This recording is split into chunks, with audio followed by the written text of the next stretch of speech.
Hello बच्चों, उड़ान physics class में एक बार फिर से आपका स्वागत है। 2023 जेईई मेंस में बच्चे प्रोजेक्टाइल मोशन का एक ये भी क्वेश्चन पूछा गया था। ओके, चलिए इस क्वेश्चन को सॉल्व करते हैं। A particle of mass 100 gram is projected at time t equals to 0 with the speed 20 meter per second at an angle 45 degree with the horizontal. Okay, the magnitude of the angular momentum, आपको यहाँ पर angular momentum calculate करना है। Okay, the magnitude of the angular momentum of the particle about the starting point at time t equals to 2 second is found to be root k kilogram meter square per second. We have to find out the value of k. तो बच्चे integer type question है, यहाँ पर हमको k का value calculate करना है। तो पहले हम यहाँ पर एंगुलर मोमेंटम कैलकुलेट करते हैं। ठीक है, चलिए किस तरह से इस क्वेश्चन को अप्रोच किया जाएगा पहले मैं आपको वो बता देता हूँ। ओके, चलिए बच्चों, आप सबने यहाँ पर न्यूटन लॉ ऑफ मोशन पढ़ा हुआ होगा, राइट ना।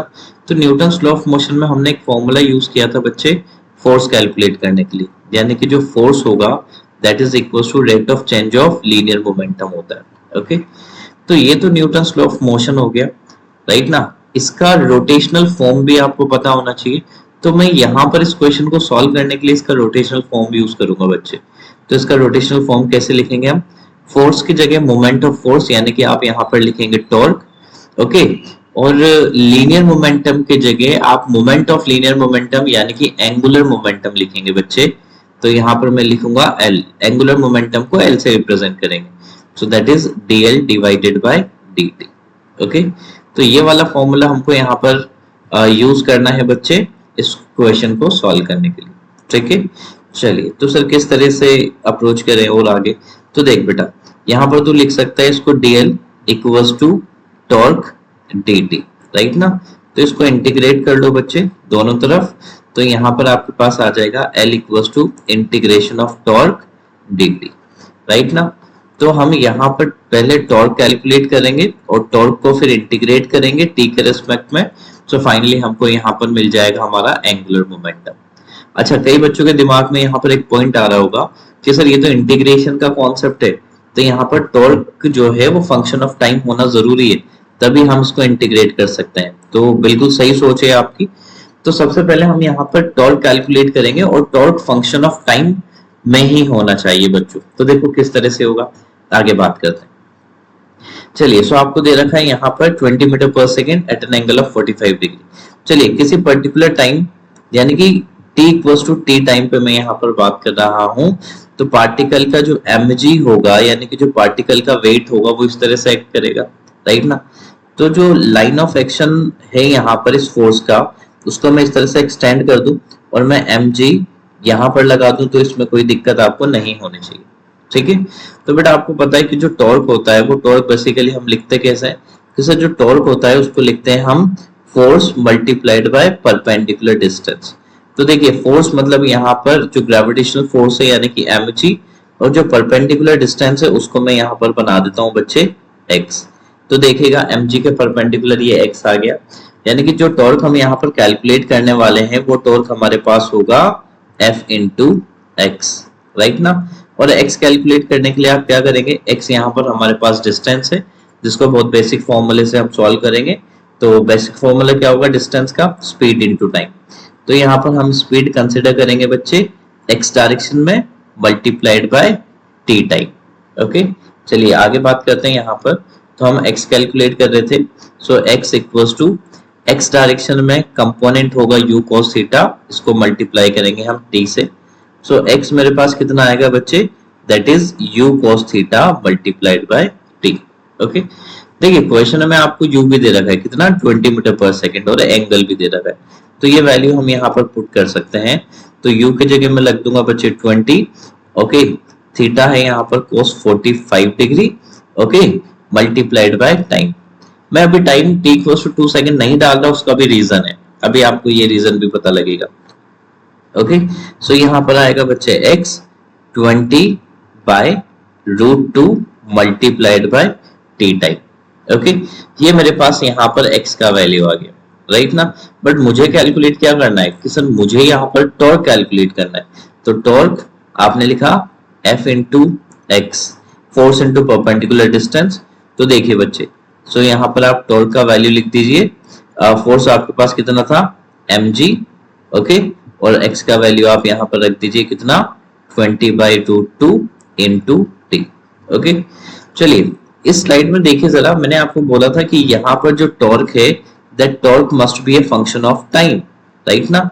और यहाँ देखिए आप, जो हमारे पास टॉर्क आया है, क्या टॉर्क टाइम के फंक्शन में है, यस, ठीक है। सो ये जो इक्वेशन है, ये इक्वेशन टॉर्क को टाइम के रिस्पेक्ट में डिफाइन करने के लिए काफी है। हम बोल सकते हैं कि यहाँ पर जो टॉर्क है, torque is a function of time, यानी कि अब इंटीग्रेशन का फॉर्म इसके लिए बन चुका है, राइट ना। चलिए, तो हमारे पास फॉर्मूला क्या था बच्चे, ये देखिए, L integration of torque dt। तो यूज कर लेते हैं हम, L equals to integration of torque dt। तो चलिए बच्चों, यहाँ पर टॉर्क का वैल्यू आप रख दीजिए। ओके, अच्छा, टॉर्क का वैल्यू रखने से पहले आपको पता है मास ऑफ द पार्टिकल भी आपको गिवन है। सो मास ऑफ द पार्टिकल यहाँ पर कितना है, 100 ग्राम। तो 100 ग्राम्स को मैं चेंज कर लेता हूँ यहाँ पर किलोग्राम में। सो ये हो गया mass multiplied by acceleration due to gravity. देखिए क्वेश्चन में भी दे रखा है 10 मीटर पर सेकंड स्क्वायर, तो हम वही कंसिडर कर रहे हैं, मल्टीप्लाइड बाय 20/√2 इंटू टी। सो ये पूरा तो यहाँ पर कैंसिल आउट हो जाएगा, तो फाइनली टॉर्क का वैल्यू 20/√2 टी ही बचेगा हमारे पास। ओके, तो L इक्वल्स टू 20/√2 कांस्टेंट है, मैं इसको बाहर ले लेता हूँ और यहाँ पर हम इंटीग्रेशन कर देते हैं t का with respect to dt, right ना। अच्छा, अब यहाँ पर आप लिमिट्स पुट कीजिए, t इक्वल्स टू 0 से लेकर t इक्वल्स टू 2 सेकेंड। तो देखिए हमारे पास यहाँ फाइनली क्या आएगा, 20/√2 इंटीग्रेशन ऑफ t बच्चे हो जाएगा t²/2। ओके, 0 to 2, यानी कि लोअर और अपर लिमिट मैंने यहाँ पर रख दिया।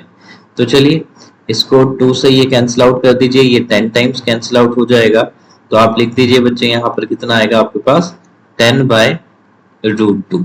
ओके ओके, टी स्क्वायर यानी कि 4 - 0, तो यहाँ पर 4 - 0 मैंने लिख दिया है। तो फाइनली जो L का वैल्यू मेरे पास आया वो कितना आया, L का वैल्यू हमारे पास आएगा 40/√2। ओके, देखिए L का वैल्यू हमारे पास कितना आ गया बेटा, 40/√2। ओके, चलिए आगे बात कर लेते हैं यहाँ पर थोड़ा सा और। तो देखिए L इक्वल्स टू 40/√2, ठीक है, बट आपको क्वेश्चन में यहाँ पर कितना दे रखा है, √k। ओके, क्वेश्चन में आपको दे रखा है यहाँ पर √k। तो चलिए मैं यहाँ पर एंगुलर मोमेंटम को √k से कंपेयर कर लेता हूँ, ठीक है। तो दोनों तरफ हम यहाँ पर स्क्वायर कर लें ताकि मेरे को k का वैल्यू मिल जाएगा। तो यहाँ पर मेरे पास आ जाएगा 40 स्क्वायर, यानी कि 40 × 40 डिवाइडेड बाय 2, ठीक है। So this will be cancel out 20 times, यानी कि यहाँ पर आएगा 800, that is equals to k, right ना। आपको यहाँ पर k का वैल्यू कैलकुलेट करना था, तो मेरे पास जो k का वैल्यू आया है वो आया बच्चे कितना, 800। ओके, सो जो एंगुलर मोमेंटम होगा वो कितना होगा, ये देख लीजिए आप यहाँ से। तो जो एंगुलर मोमेंटम होगा वो होगा हमारे पास √800 किलोग्राम मीटर स्क्वायर पर सेकेंड। तो इंटीजर टाइप क्वेश्चन है, हमको तो यहाँ पर k का वैल्यू कैलकुलेट करना था। तो बच्चों हमने यहाँ पर k का वैल्यू कैलकुलेट कर दिया और यही इसका करेक्ट आंसर है। आई होप ये क्वेश्चन आपको बहुत अच्छे से समझ में आ गया हो। ओके बच्चों, थैंक यू।